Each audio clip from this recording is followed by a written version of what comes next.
So why do we neglect prayer? Why is it the last thing on our list instead of the first thing on our list? Well, to me, I think it's the same old lie that happened all the way back in the Garden of Eden. It's the same old lie that we've all been buying. It's why we all fall short. We believe this lie. The enemy has told us, and we believe it. We say, well, did God really?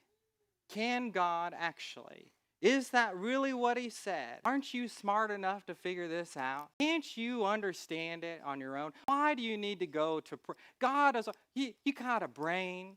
That's what the enemy does, right? He uses our own humanness and he teaches us, he shows us how to do things the wrong way. The biggest problem is when we try to do things in our own strength, we are fallible. We mess up. And we do it time and time again. It's a lie that we don't need God. It's a lie that God doesn't want us. We must do what the Bible tells us to do when we are in need of supernatural intervention. The Apostle Paul tells people, tells the church, he tells us, he says in Ephesians chapter 6, verse 18, he says, never stop praying.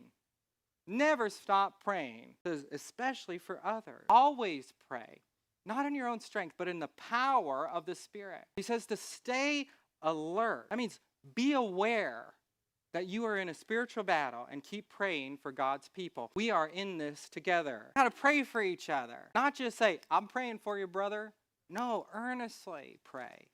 Constantly pray. Never stop praying because it's a battle. We know that Jesus told us that we should pray and believe that God can do the impossible. But if we're really honest, if I did a show of honest hands, we would say when trouble hits, prayer can feel like the last thing on our mind. It feels that way because it just doesn't seem always effective because we don't always get the answer right away. We don't always see the result at the moment that we bend our knee in prayer. But we need to open our eyes to see that prayer must be first. Must be our first inclination, not in everything that we do for ourselves and other people, but especially when the hard times come. Because we need to be in alignment with the Holy Spirit and with God the Father. When the enemy does his worst, the church must do its best. And the best we can do is pray first. If we want to connect with the will of God, which is so much better than our own will, then we must connect with God in prayer.